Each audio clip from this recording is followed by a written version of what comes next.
2장입니다. 레위기 2장.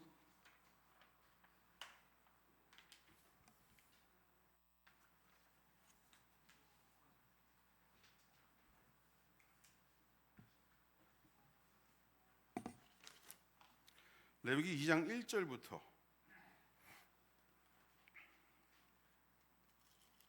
3절까지입니다.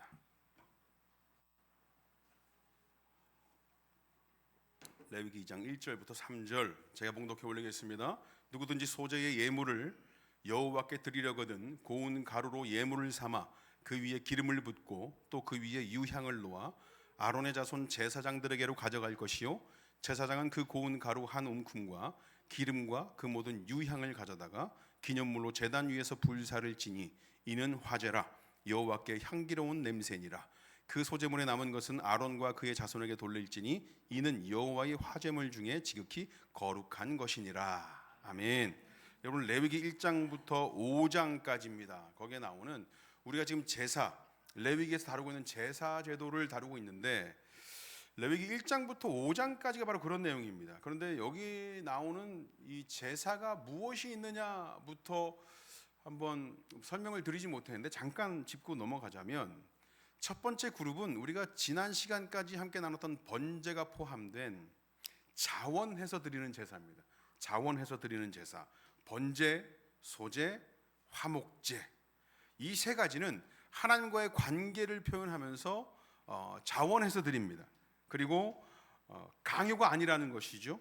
드리는 자가 스스로 원해서 드리는 겁니다. 번제, 소제, 화목제. 다 같이 시작.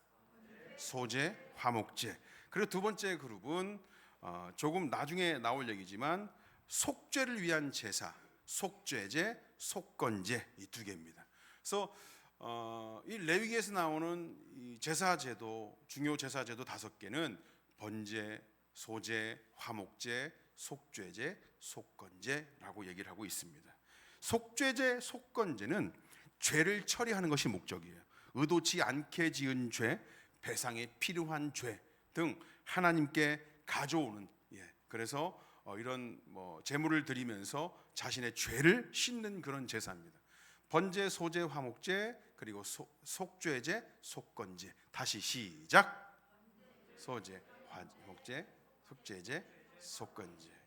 여러분들은 지금 레위기에 나오는 5개의 제사를 다 외우시는 거예요. 수준이 높습니다. 우리가 지금까지 3주에 걸쳐서 본 이 5 제사 중에 첫 번째 나오는 제사가 뭐였죠? 번제입니다. 번제. 소를 드리고 양을 드리고 또 비둘기를 드렸었습니다. 짐승을 태워서 드리는 제사죠. 그죠? 근데 오늘 말씀은 소제입니다. 소제. 두 번째 제사. 번제, 소제, 화목제 할 때 소제. 자원해서 드리는 거죠. 그렇다고 해서 번제 안에 소제가 종속되거나 번제를 드린 자가 소제를 드리는 것도 아닙니다. 소제를 드리고 싶다 할 때는 번제를 먼저 드리고 그러고 나서 소제를 드려야 한다. 이런 종속적인 개념이에요. 각각 독립적인 제사입니다. 번제가 짐승을 드리는 것이라고 한다면 소제는 곡식을 드리는 겁니다. 곡식. 번제가 짐승을 잡아서 생명을 드린다고 한다면 소제는 곡식을 심고 거두기까지 하는 그 수고를 드리는 겁니다. 하나님 앞에 생명을 드리느냐, 하나님 앞에 우리의 수고를 드리느냐, 그겁니다. 자, 본문을 보시면 다시 한번 보실게요. 누구든지 소제의 예물을 여호와께 드리려거든 하고 말씀을 시작하면서 고운 가루로 예물을 삼아라고 합니다. 고운 가루로 예물을 삼아. 그러면서 여기서 소제라고 하는데 여러분 이 소제를 가리키는 히브리어 단어가 있는데 이게 아주 독특합니다. 민하. 한국말 아니에요. 히브리어입니다. 민하. 여기서 말하는 소제를 가리키는 히브리어 단어가 민하. 우리 그 최영숙 집사님, 김기정 집사님 손녀딸 이름이 뭐예요? 민하죠. 민하. 이 말씀 때문에 민하로 지은 거예요. 우리 그 뒤에 그 김정호 형제, 우리 아름 자매님 민하랑 셋이 와 있거든요. 야, 오늘 이 말씀 할 줄 알고 교회 왔어 지금. 주인공 병 걸린 거지 지금. 저 뒤에 유아실에 있는데 박수로 환영하겠습니다. 저 미나 보이네, 미나. 이 민하라는 원래 민하라는 말의 뜻이 선물, 또 곡물 뭐 이런 뜻입니다. 곡물, 바쳐지는 곡물. 아랫사람이 윗사람에게 드리는 선물인 거예요. 신하가 왕에게 드리는 곡물. 그러니까 성경에서 이 단어가 처음 쓰인 때가 언제냐면 가인과 아벨이 하나님께 제사를 드렸을 때, 그리고 그 다음이 바로 이제 창세기 32장에서 야곱이 에서의 마음을 풀기 위해서 보낸 선물, 이것도 민하라고 쓰여졌어요. 근데 이 소재, 여기서 말하는 이 소재가 이 단어를 씁니다. 민하. 신하가 왕에게 드리는 선물의 언어이긴 한데 여기서 그냥 사람끼리 드리는 것이 아니라 이 민하라는 단어가 사람이 하나님께 드리는 민하다라고 한다는 것은 이거는 예배와 관련됐습니다. 예배, 관계의 언어인 거예요. 하나님께서 나를 지으시고 나의 아버지 되시고 나의 왕 되셔서 나를 이끌어 주시는 그 아름다운 관계, 화목된 관계에서의 하나님께 예배를 드리는 데에 드리는 선물을 얘기하는 거예요. 당신이 나의 왕이 되십니다. 나는 당신의 것입니다. 그 관계를 인정하고 고백하면서 드리는 선물, 그게 바로 민하라고 하는 겁니다. 민하. 민하는 하나님께 드려진 선물인 거예요. 이보다 더 좋은 이름이 어디 있어요, 그렇죠, 여러분? 그런데 이것이 왜 중요한가 한번 봐야 되는데, 우리가 하나님 앞에 나아가는 동기 중에 상당 부분 차지하는 게 여러분 우리 마음속에 뭐가 있어요? 뭐 여러 가지 있죠. 예배하고 뭐 기쁨으로 드리고 하는데 우리 하나님 앞에 나올 때 차지하는 그 마음의 그 상당 부분에 죄책감 같은 것들이 있지 않습니까? 종종 죄책감. 뭐가 좀 잘못했으니까 또는 뭐가 좀 부족하니까, 목사님 설교 말씀 듣고 이렇게 예배 드리다 보면 아우 내가 성도로서 성에 차지 않는 것 같아, 부족한 것 같아, 거기에 대한 뭐 이렇게 죄책감, 부족함 뭐 이런 것들을 느낍니다. 그래서 하나님께 얼굴 도장이라도 찍고 그런 부분 해소라도 하려고, 그 죄책감 해소라도 하려고 좀 열심으로 교회도 나와보고 이런저런 행위들을 좀 합니다. 그 죄책감이 우리를 예배당으로 밀어내는 거죠. 그 죄책감이 기도하게 합니다. 그 죄책감이 헌금을 내게 하기도 합니다. 그런데 민하는 그런 자리에서 드리는 게 아니에요. 민하는 관계가 기쁘기 때문에 드리는 겁니다. 왕이 나를 사랑해 주십니다. 하나님께서 나를 기뻐해 주십니다. 그분과의 관계가 아주 좋습니다. 그래서 하나님 앞에 내가 드릴 수 있는 최선의 것을 가지고 갑니다. 죄책감이 동기가 아니라 좋은 관계에서 발현되는 이 기쁨이 동기가 되는 거예요. 예배를 나오는데 하나님과의 내 관계가 너무 기뻐서 하나님 앞에 예물을 들고 나오는 겁니다. 그게 바로 민하라는 거예요. 여러분, 지금 여러분들은 하나님과의 관계가 기쁘세요? 아니면 마음이 좀 불편해서 내가 이거 좀 해소해 볼 요량으로 오신 분들 계세요, 혹시? 하나님이 나를 사랑하시고 이끄시는 분임을 충분히 느끼셔야 합니다. 나에게 잘해주시는 것, 하나님께서 나를 만드시고 이끌어주신 하나님의 일하심이 여러분 떠오르셔야 됩니다. 그것이 바로 민하, 이 소재를 드리는 자리가 되는 겁니다. 죄책감을 해소하기 위해서가 아니라 하나님을 위해서 하나님을 기뻐하며 드리는 것, 하나님과의 관계가 기뻐서 그 관계가 기쁘기 때문에 드리는 것, 이것이 바로 오늘 말씀의 소재를 뜻하는 민하다라는 겁니다. 민하. 그렇다면 그 선물의 재료가 뭔가? 1절 보십니다. 1절 다 같이 읽어보실게요. 시작.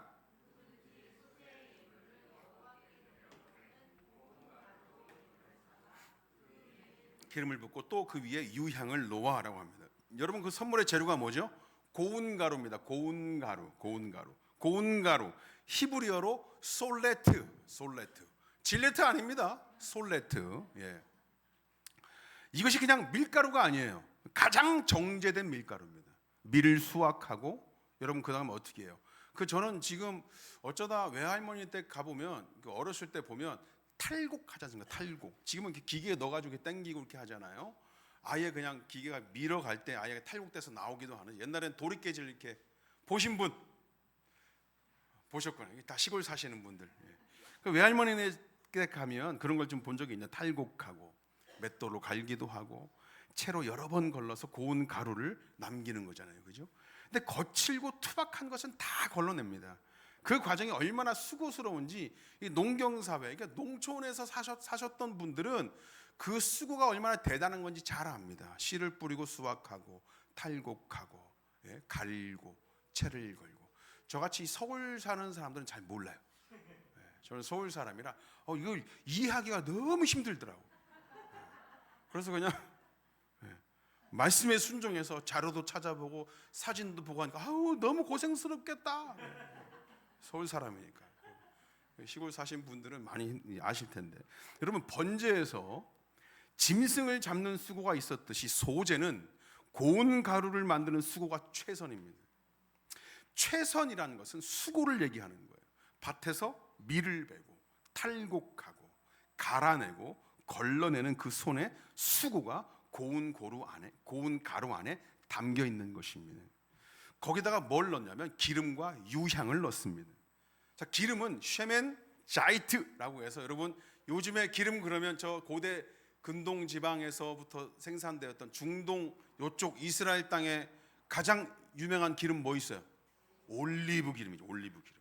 그걸 얘기하는 겁니다. 우리는 기껏해야 샐러드에 뿌려 먹고 후라이에, 계란 후라이에 이렇게 부쳐 먹기도 하지만 이 올리브유가 등장을 하려면 가나안 땅에 입성을 해야 그게 가능한데, 지금 이스라엘 백성들은 아직까지도 광야에서 유리할 때였었어요.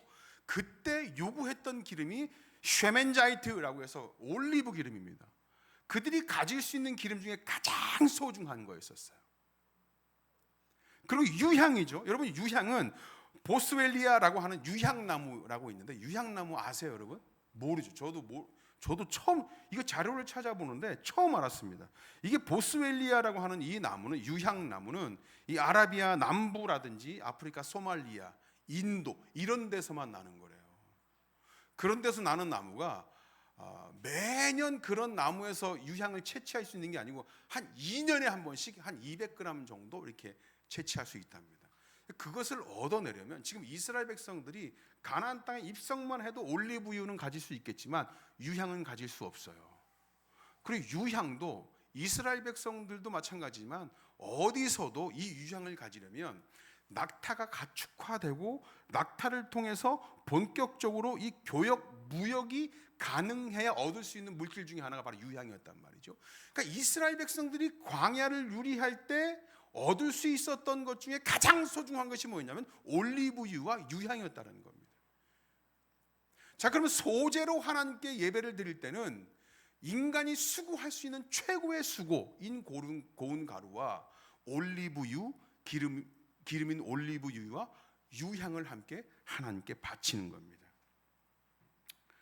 이것은 바로 하나님께 가장 소중한 것을 드리는 것이다라는 것을 담고 있는 것이죠.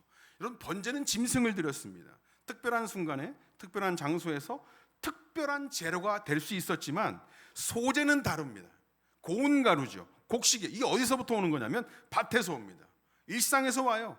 매일 손으로 만지는 것에서 오는 거예요. 사람이 직접 수확하고 갈아내야 됩니다.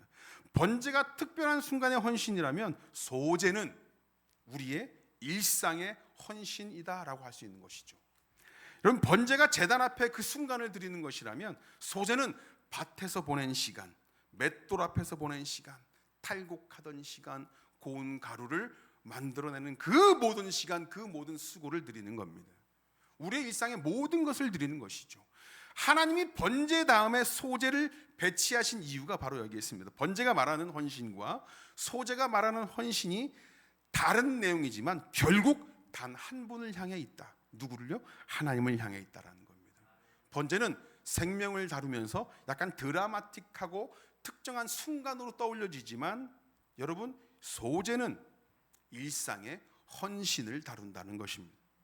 하나님이 요구하시는 것의 범위가 여기서 드러나는 거죠. 특별한 순간뿐만이 아니라 일상 전체가 하나님께 드려진다.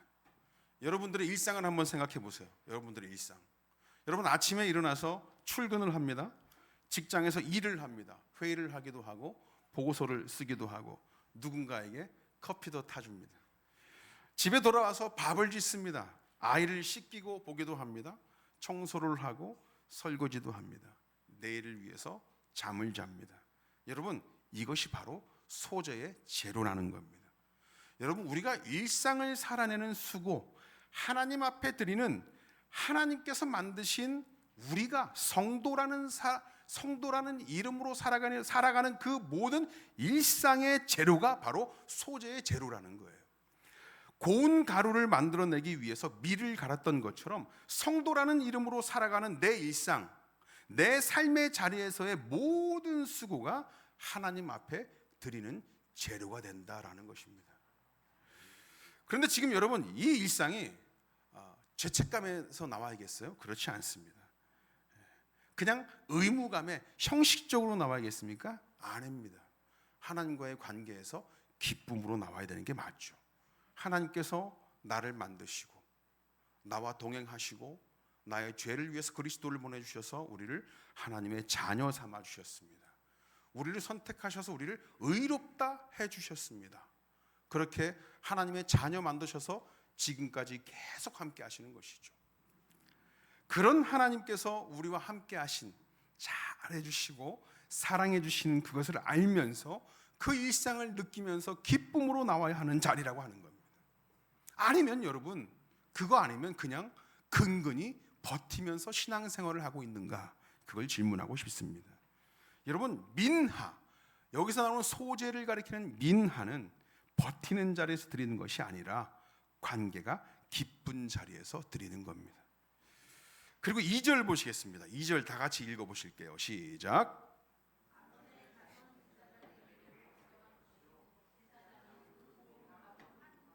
기름과 그 모든 유향을 가져다가 기념물로 제단 위에서 불사를 지니 이는 화제라.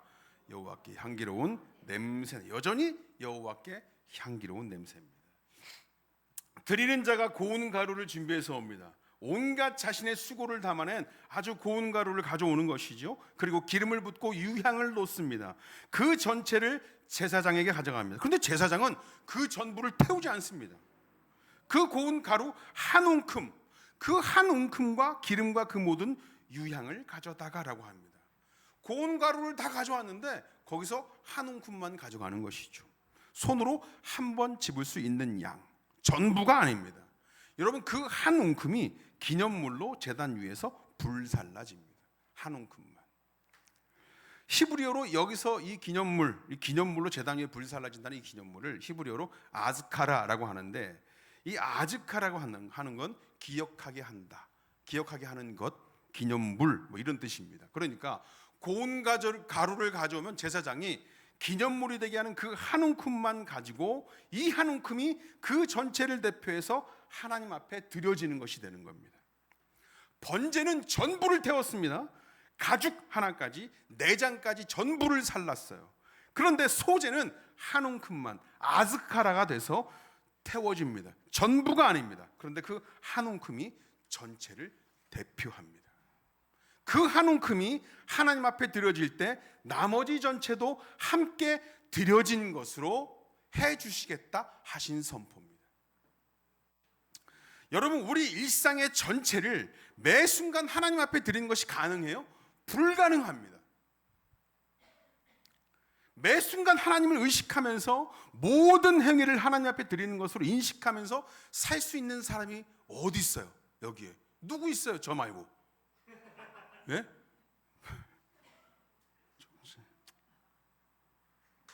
저 잘난 체 하는 게 아니고 여러분, 그냥 한 소리입니다. 저도 그럴 수 없습니다. 저도 인간이기 때문에 그럴 수 없어요. 전체가 아니라 한순간만이라도 하나님을 인식하고 살지 못하는 자가 얼마나 많은데요. 그런 시간들이 얼마나 많아요. 우리는 너무 자주 잊어버립니다. 우리가 하나님의 자녀요, 하나님 앞에 서 있다는 사실을 너무 자주 하나님 없이 살아가는 우리인 걸 잘 압니다, 여러분. 그런데 여기서 말하는 히브리어 아즈카라가 말하는 게 있어요. 한 웅큼, 고운 가루 한 웅큼이 전체를 대표합니다. 여러분, 우리가 주일 예배 드리는 이 한 시간이 여러분 인생 가운데 한 웅큼이 될 수 있는 겁니다. 잠깐 나왔던 새벽 기도 그 한 시간인, 잠깐 20분 30분 기도하는 그 시간이 한 웅큼이 될 수 있는 거예요. 하필 내일 해무리 새벽 모임인데 지금 이 얘기를 하고 있어요, 제가. 부담 드리는 거 아니에요. 다른 시간도 있으니까 멈춰서 여러분 하나님 앞에 드리는 그 기도의 짧은 그 순간이 여러분 일상의 한 움큼의 시간일 수 있습니다. 그 한 움큼이 나머지 엿새, 나머지 한 달, 나머지 여러분들의 모든 일상을 대표해서 하나님 앞에 서는 시간이 되는 겁니다. 그리고 이 아즈카라가 실질적으로 우리를 이끌어 세우는 곳이 있는데 히브리서 10장 14절이 이렇게 말합니다. 제가 읽어드릴게요. 그가 거룩하게 된 자들을 한 번의 제사로 영원히 온전하게 하셨느니라. 여러분, 한 번의 제사, 수많은 제사 중에 딱 한 번, 한 웅큼, 그 한 웅큼 대신 우리 예수 그리스도께서 그 한 분 때문에 모든 인류가 하나님 앞에 죄가 씻음받고 하나님의 자녀가 된 줄 믿습니다. 그 그리스도께서 모든 제사에 대표된 한 웅큼의 제사가 되셔서 모든 인류를 대표해서 하나님 앞에 서신 것입니다. 그 한 분의 드림이 우리 전체를 거룩하게 했습니다. 아즈카라가 가리키던 실체가 바로 여기에 있습니다. 한 웅큼이 전체를 대표하는 그 그림, 한 분이 모든 인류를 대표하시는 그 사건을 가리키고 있는 것입니다. 3절을 보시겠습니다. 그 소제물에 남은 것은 아론과 그의 자손에게 돌릴지니 이는 여호와의 화제물 중에 지극히 거룩한 것이니라. 남은 것이 제사장에게 돌아갑니다. 한 웅큼만 태워졌고 나머지는 돌아옵니다. 그런데 그 돌아온 것을 뭐라고 하냐면 지극히 거룩한 것, 히브리어로 코데시 코다심이라고 합니다. 거룩함 중에 거룩함. 이것은 지성소를 가르칠 때 쓰는 표현이거든요. 태워지지 않습니다. 하나님께 직접 올라가지 않아요. 그런데 지극히 거룩한 것입니다. 왜냐하면 한 웅큼이 하나님 앞에 들어지는 순간 그 한 웅큼과 함께 그 전체가 하나님 앞에 선 것으로 간주되기 때문에 그렇습니다. 나머지는 태워지지 않지만 이미 하나님 앞에 드려진 것으로 간주됩니다. 그래서 거룩합니다. 하나님께 드려진 것이 거룩해지고 그 거룩함이 나머지에도 미칩니다. 하나도 잃지 않고 소유하고 싶은 마음 모두가 다 같습니다. 그러나 그 중에 일부 소중하게 여기는 그 한 웅큼을 드린 자는 잃는 것이 아니라 거룩해진 것을 돌려받는 것입니다. 은혜죠. 여러분, 성도라는 이름으로 살아가는 우리가 누군가와 똑같이 직장인이고 학생이고 아빠이고 엄마입니다. 직장에서 누군가에게 커피 한 잔을 타준다고 치죠. 아무 일도 아니고 알아주지도 않는 일이지만 그런데 그 수고를 하나님 앞에서 행하는 일이다라고 여기면 나머지 일들도 소중한 마음을 담아서 행하게 되어 있습니다. 이것이 나의 소재입니다. 이 작은 수고를 하나님 앞에 드립니다. 그 순간 무슨 일이 일어나는 것이죠? 나머지가 달라지는 겁니다. 그 커피 한 잔을 하나님 앞에 드렸다는 것을 아는 순간 나머지 일상도 하나님 앞에 허투루 살 수 없게 됩니다. 그 작은 행위가 그 한 움큼이 되어서 나머지를 거룩하게 만들게 되는 것이거든요. 아즈카라가 일상에서 일어나는 겁니다. 아이를 씻기는 그 수고를 하나님 앞에 드리는 것으로 인식하면 또 교회에서 아침 일찍부터 나와서 성도들을 위해 밥을 짓는 그 시간이 단순한 노동이요 수고가 아니라 하나님 앞에서 드리는 것으로 여기면 내 일상의 작은 부분이지만 이것이 바로 하나님과의 관계에서 기쁨으로 드리는 소재다, 민하다라고 여겨지면 여러분, 하나님 앞에 드리는 것을 그렇게 여기게 되면 모든 일상이 쉽게 여겨지지 않을 겁니다. 오늘 직장에서 최선을 다하고 보고서를 쓴다 하들, 사람을 대하고 잠깐 만나 인사하고 하는 그 모든 일상들의 잠깐의 한 웅큼 그 수고를 하나님 앞에 드린다고 여기십시오. 그 한 웅큼이 나머지 일상을 거룩하게 만드셔서 여러분들에게 돌려주실 것입니다. 여러분, 이것이 성도의 일상입니다. 특별한 종교적 행위만이 거룩한 것이 아니라 일상의 한 웅큼, 하나님 앞에 드려질 때 나머지 일상 전체가 거룩해집니다. 그 일상 안에서 하나님 앞에 허투루 할 수 없게 되는 것, 여러분, 그것이 바로 우리 성도입니다. 그런데 그 일상이 죄책감에서 나오면 될까요, 안 될까요? 안 됩니다. 민하, 관계의 기쁨에서 나와야 됩니다. 소재는 민하입니다. 민하, 하나님이 나에게 참으로 함께 하셨던 그 기쁨에서 나오는, 그 가운데서 드리는 일상과 죄책감 때문에 억지로 버티는 일상은 겉으로 봐도 전혀 다른 겁니다. 같은 밥을 짓고 같은 출근을 하고 같은 커피를 타도 하나님이 나의 왕이시고 나는 그분의 것이라는 것을 인식하고 믿는 가운데 하는 것과 모르면서 하는 것은 완전히 다른 겁니다. 소재는 그 차이를 만들어냅니다. 여러분, 이번 주 일상을 한번 생각해 보시죠. 월요일 아침, 내일 아침 또 출근, 화요일 언제 주일, 수요일 쉴라고 했더니 또 교회 나오래. 밥을 짓고, 목요일 또 자녀의 부부관계 뭐 그런 수고, 금요일 지쳐서 겨우 버티는 그 오후. 여러분, 그 모든 자리가 소재의 자리임을 여러분들 인식하기 원합니다. 그 일상의 한 움큼, 그 한 움큼을 하나님 앞에 드리십시오. 오늘부터 우리 이렇게 인사하죠. 하나님, 오늘 이 수고를 당신 앞에 드립니다. 이 순간 그 작은 행위가 기념물이 되는 겁니다. 한 움큼이 나머지를 대표해서 하나님 앞에 섭니다. 그리고 나머지 일상도 거룩해집니다. 하나님 앞에서 허투루 할 수 없게 됩니다. 레위기가 오늘 우리에게 말하는 것을 들으셨으면 좋겠습니다. 하나님이 먼저 부르셨습니다. 그죠? 누구든지 오라고 하셨잖아요. 아담 미켐 그랬습니다. 그 부르심에 응답해서 나온 자리가 어디죠? 하나님 앞입니다. 그 자리에서 드리는 것의 기준은 크기가 아니라 뭐죠? 전부입니다. 기억 하나도 안 나셔도 괜찮습니다. 나중에 제가 또 해도 괜찮으니까. 그리고 오늘 그 드림은 특별한 순간에만 있지 않고 일상의 수고 안에서도 있습니다. 여러분, 소재를 드리는 자가 고운 가루를 가져왔을 때 그 손 안에 밭에서의 수고가 담겨 있었습니다.